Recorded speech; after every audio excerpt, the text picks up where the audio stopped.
ഇവിടെ നിന്നുള്ള നീളം എടുക്ക്. വലിച്ചുപിടി. എന്തിനാണോ എന്റെ ഫോട്ടോ എടുക്കുന്നത്? ആ കത്തിയ കുടിലിന്റെ ഫോട്ടോ എടുക്കുക. എല്ലാ കുടിലുകളുടെയും ഡീറ്റെയിൽസ് എഴുതണം. അടി കിട്ടും. നിങ്ങളാണോ ഇവിടെ താമസിച്ചുകൊണ്ടിരുന്നത്?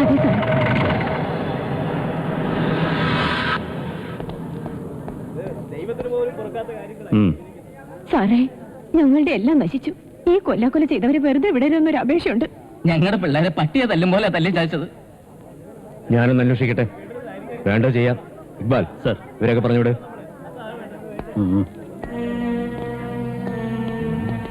കണ്ടില്ല സർ, ഈ പാവങ്ങളുടെ കൂടും കുടുക്കയൊക്കെ കത്തിക്കരിഞ്ഞ് കിടക്കുന്നത്.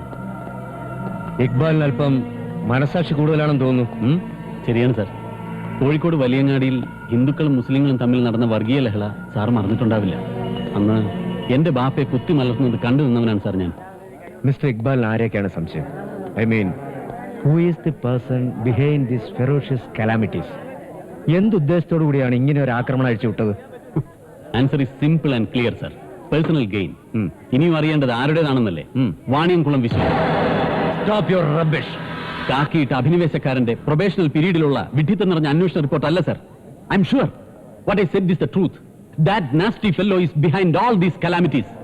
നോ നോ മിസ്റ്റർ ഇക്ബാൽ, ഞാൻ സമ്മതിക്കില്ല. സാർ സമ്മതിക്കില്ല എന്ന് എനിക്ക് ഉറപ്പുണ്ടായിരുന്നു.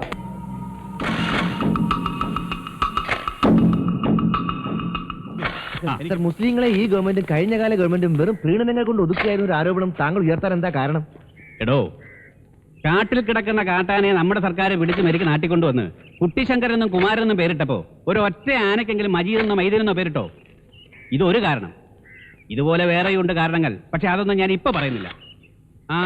താനഞ്ഞു വന്നേ. ഐസ്ക്രീം പാറിലെ വാണിഭക്കഥയിൽ ഈ മമ്മാലിക്കുട്ടിയെ നായകനാക്കി താനൊരു 3-4 പേജ് എഴുതിയല്ലോ. ആരെ പ്രീണിപ്പിക്കാനായിരുന്നല്ലോ ഇതൊക്കെ? തിരുവനന്തപുരത്ത് പത്രാധിപരോട് പറഞ്ഞേരെ അയാൾ വിചാരിച്ച എന്നെ ഒരു ചുക്കും ചെയ്യാനില്ലെന്ന്. ജേക്കബിന്റെ പക്കൽ വ്യക്തമായ റെക്കോർഡ്സ് ഉണ്ടെന്നാണല്ലോ പറയുന്നത്. കൂത്താട്ടുകുളത്തെ തറവാട്ട് വീട്ടിലും തിരുവനന്തപുരത്ത് സ്വന്തം മന്ദിരത്തിലും ഇൻകം ടാക്സുകാർ പോയി നിരങ്ങിയിട്ട് എന്നാ കിട്ടിയടോ? മീൻ മേടിച്ചതിന്റെയും പച്ചക്കറി വാങ്ങിയതിന്റെയും ഡീസൽ വാങ്ങിയതിന്റെയും കുറച്ച് ബില്ലുകൾ. അവന്റെയൊക്കെ ഒരു തെളിവ് തേങ്ങാ കൊല. പൊന്നിരുത്തിയിലെ കലാപത്തെക്കുറിച്ച് എന്ത് നിലപാടാണ് സാറിന്റേത്? സഖാവ് വയലാർ മാധവനെ കൊലക്കുറ്റത്തിന് അറസ്റ്റ് ചെയ്യണം. വാണിയംകുളം മിഷനാണ് സംഭവങ്ങളുടെ പിന്നിലെ സൂത്രധാരൻ എന്നൊരു ആരോപണം ഉണ്ടല്ലോ. മഹാത്മാഗാന്ധിക്ക് എതിരായിട്ട് പോലും ആക്ഷേപങ്ങളും ആരോപണങ്ങളും ഉണ്ടായ നാടായത്. പിന്നെ ആ വാണിയംകുളം മിഷൻ. സ്വന്തം നിയോജക മണ്ഡലത്തിൽ മനസാക്ഷിയെ ഞെട്ടിക്കുന്ന ഒരു ലഹളയുണ്ടായിട്ടും ഇതേവരെ സംഭവ സ്ഥലം സാർ സന്ദർശിച്ചിട്ടില്ല. വിശ്വനുമായുള്ള സാറിന്റെ അണ്ടർ കണക്ഷൻസ് മറ്റൊരു പകൽ സത്യവും. ഇതൊക്കെ വെച്ച് നോക്കുമ്പോൾ വിശ്വനെ സംരക്ഷിക്കേണ്ട ചുമതല സാറിനൊരു ബാധ്യതയാണെന്ന് വ്യക്തമായില്ലേ? പിടിച്ചു മാറ്റവരെ. സാർ ഒരു മിനിറ്റ്.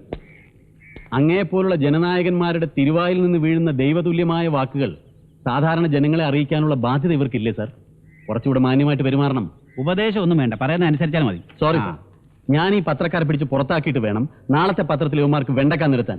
SI മുഹമ്മദ് ഇക്ബാൽ പത്രക്കാരെ മർദ്ദിച്ചു, അവരുടെ ക്യാമറ തല്ലിപ്പൊളിച്ചു എന്നൊക്കെ. പിന്നെ മുകളിൽ നിന്ന് അന്വേഷണ വിധേയ സസ്പെൻഷൻ, കുണ്ടാമണ്ടി, കോപ്പ്. എന്തിനാ സാറേ വെറുതെ വേലി കിടക്കുന്ന പാമ്പിനെ എടുത്ത് ഞാൻ? ഇഡിയോട്ടിക് ആൻഡ് ഇറസ്പോൺസിബിൾ സർവൻസ്, നീ എന്നെ ശരിക്കും മനസ്സിലാക്കിയിട്ടില്ല.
വാണിയംകുളം മിഷന്റെ എത്ര പേർ ചേർന്ന് നിന്നെ ആക്രമിച്ചത്?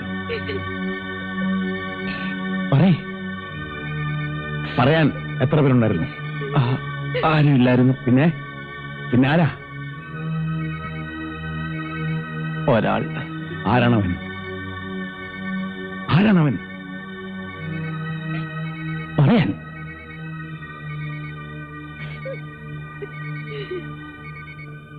ഭരതൻ.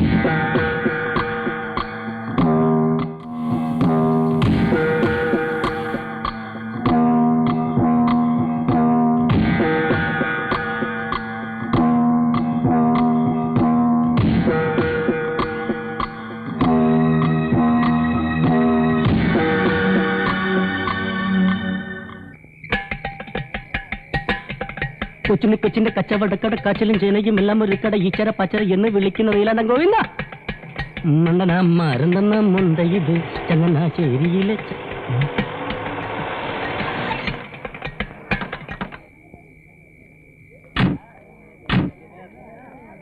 ഒന്നും സംഭവിക്കരുത് റബ്ബേ. ഭരത, എവിടെ അവൻ? ഭരത, എടാ ഭരത.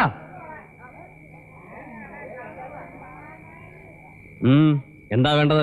നിന്നെ ഞങ്ങൾക്ക് വേണ്ടത്. ഓഹോ, വേണ്ട വെറുതെ ഒന്ന് ചുമ്മാ നിരടാ. ഗഫൂറിന്റെ ചോരയ്ക്ക് പകരം ചോദിക്കാൻ സഖാവ് വയലാർ മാധവൻ പറഞ്ഞു വിട്ടാകും നിന്നെയൊക്കെ അല്ലടാ. നിന്നോടൊന്നും മുട്ടാൻ ഞാൻ തയ്യാറല്ല, താല്പര്യമില്ല. പോയി വിളിച്ചോണ്ട് വാടാ മാധവനെ. ഓടാ, ഓടാ. പള്ളിപ്പാടാ വേണ്ട, നിന്നെ കണ്ടോളാം.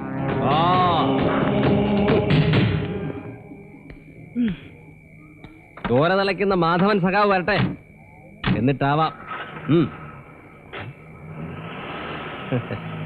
തരികടത്തോ എന്താ അവിടെ നോക്കി നിൽക്കും? ഇങ്ങോട്ട് വന്നേ ചോദിക്കാം.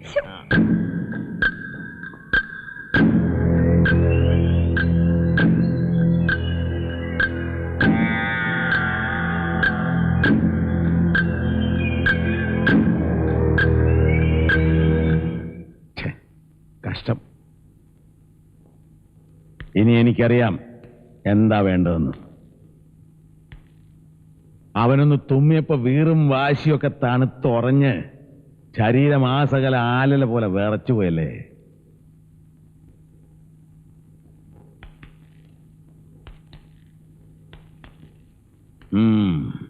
മാധവൻ അവനെ കാണും.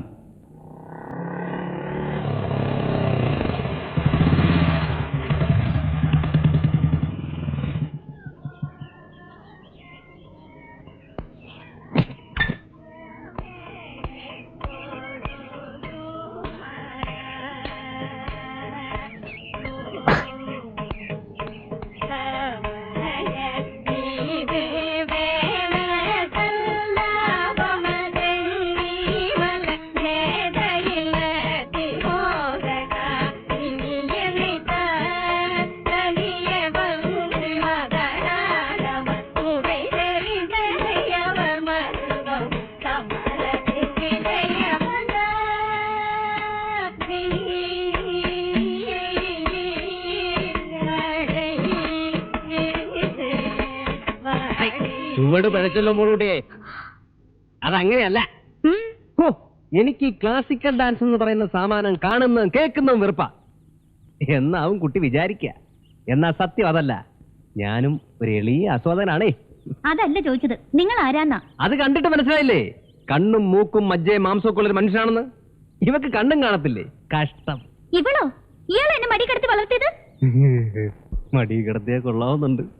സമ്മതിക്കുവോ? ഇയാള് മര്യാദക്കിറങ്ങി പോകുന്നുണ്ടോ അതോ? മര്യാദക്കിറങ്ങി പോയില്ലേ നിന്നെ പൊക്കിയെടുത്തുണ്ടു. ഒന്ന് അടങ്ങടി പെണ്ണേ. മോളിങ് വന്നേ. മോൾ ഏത് ക്ലാസ്സിലാ പഠിക്കുന്നേ? 10ാം ക്ലാസ്സിൽ. കൊള്ളാം. വെറുതെ ഇരിക്കുമ്പോ ചേച്ചിക്ക് ഷാജഹാന്റെയും മുംതാസിന്റെയും കഥ പറഞ്ഞു കൊടുക്കണം കേട്ടോ. ആ മോളോ? 5ാം ക്ലാസ്സിൽ. ആ ചേച്ചിയെ പോലെ മൂക്കത്ത് ചുണ്ടിക്കാരിയാവരുത്. രണ്ടാളകത്ത് പോകുന്നുണ്ടോ? ആ അങ്കിള് പേര് ചോദിക്കാൻ മറന്നു. ഞാൻ വനജ, ഇത് ഗിരിജ. ആ പോകാനല്ലേ പറഞ്ഞത്? അപ്പൊ നമ്മുടെ പേര്? അപ്പനും ഇല്ല, പേര് അമ്മയ്ക്കും ഇല്ല. ഇയാൾക്കൊന്ന് പോയി തന്നൂടെ? പോകാം, പോകാലോ. അതിനു മുമ്പ് ചെറിയൊരു ചടങ്ങുണ്ട്. അതുകൂടെ കഴിഞ്ഞാൽ ഞാൻ ഇവിടുന്ന് വിട്ടോളാം.